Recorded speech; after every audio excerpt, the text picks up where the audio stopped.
In questo video testeremo questo microfono, il T-Bone MB7 Beta. Vale la pena comprarlo? Vale la pena farci podcast? Scopriamolo insieme. Allora, come ti dicevo nell'introduzione, stai ascoltando il T-Bone MB7 Beta.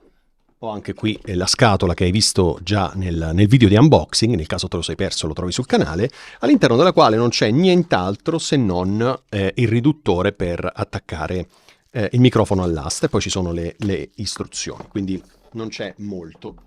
Non c'è ragno, non c'è spugna, perché? Perché questo microfono promette di avere già al suo interno uno shock mount e una spugna, diciamo, per ridurre le plosive.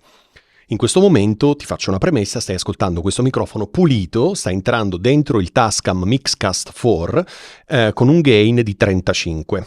Ok, è un microfono dinamico, quindi necessita un po' di spinta in più, quindi 35 ci sta. Lo stai sentendo quindi pulito. In fase di montaggio del video non farò nulla se non aggiungere semplicemente un po' di gain per portarlo a meno 14 lufs. Allora, un microfono che molto leggero, pesa 450 grammi, quindi la metà del PodMic più o meno. È un microfono molto piccolo, molto leggero e molto portatile, e questo è sicuramente un aspetto positivo. In questo momento io lo sto tenendo vicino alla mia bocca, 4 dita dalla mia bocca, fuori asse, così come tutti i microfoni dovrebbero stare. 4 dita, visto che è un microfono dinamico, ci sta. Ha un pattern polare cardioide. Che cosa vuol dire? Vuol dire che prende tantissimo di ciò che arriva davanti, meno di ciò che arriva di lato e niente di ciò che arriva dietro. Quindi è molto comodo perché in questo momento è orientato quasi verso la finestra. Lo sai, in questa parte di studio io ho un finestrone gigante e un soffitto altissimo.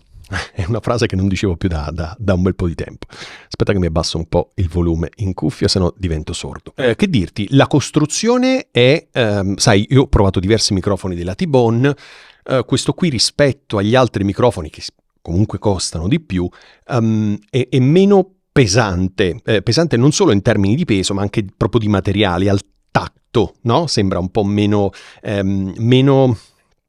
importante come microfono.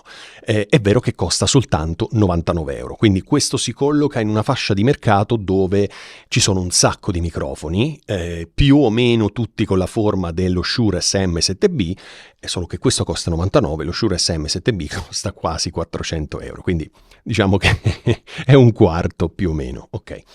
Come suona? Io in questo momento te lo sto facendo sentire, come ti raccontavo, in un ambiente sì, acusticamente trattato, ma non al massimo, ed è lo stesso ambiente dove io testo tutti i microfoni, per cui sicuramente andando a vedere anche gli altri video ti rendi conto della differenza tra questo e gli altri microfoni.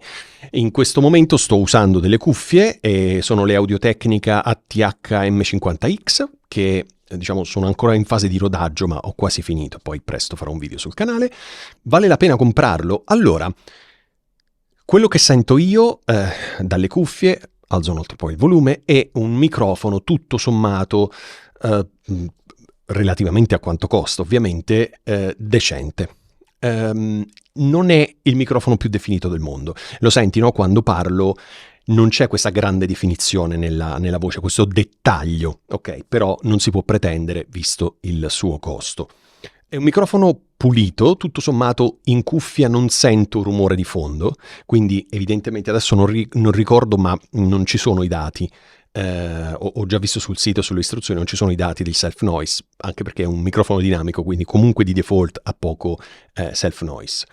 Però è importante ribadirlo perché microfoni che costano poco ci si aspetta che suonino anche male, che abbiano tanto rumore di fondo. Questo qui non ce l'ha, quindi è assolutamente facilmente gestibile. In un prossimo video vedrai questo microfono confrontato con lo Shure SM7B in modo che ti renderai conto della differenza di suono, paragonato però a 4 volte tanto il costo. Allora, ti dico la verità, questo microfono non mi dispiace, non è sicuramente il mio microfono preferito in assoluto, questo è poco ma sicuro, però il suono, nonostante non sia molto definito, è comunque pulito. Le frequenze basse sono abbastanza presenti, quindi è un microfono scuro, però non le sento molto impastate. Le frequenze alte invece le sento un po' più predominanti, ma non sono fastidiosissime.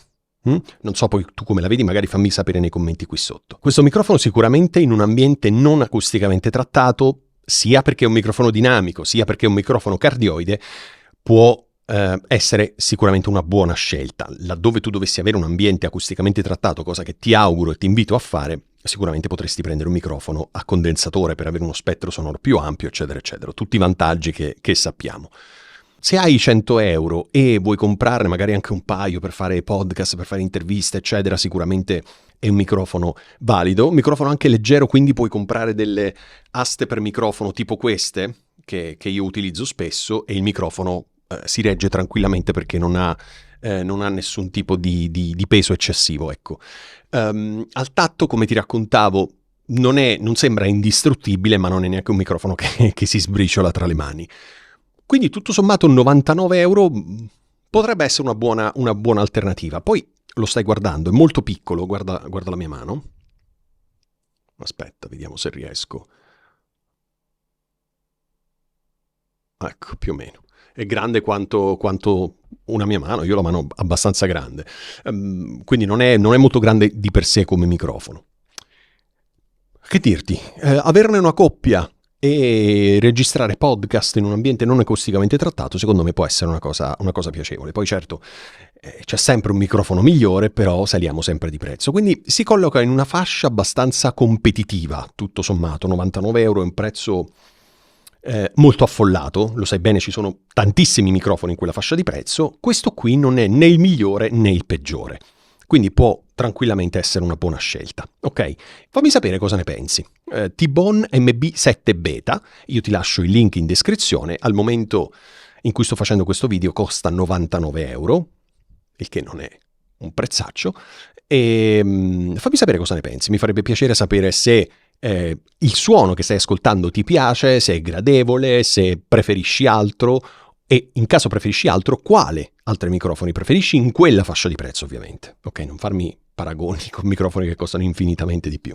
Va bene, io ti ringrazio per aver guardato questo video, ti do appuntamento la prossima settimana e mi raccomando iscriviti al canale così resti aggiornato sui prossimi video, soprattutto quando faccio questo microfono qui in paragone allo Shure SM7B. Ok?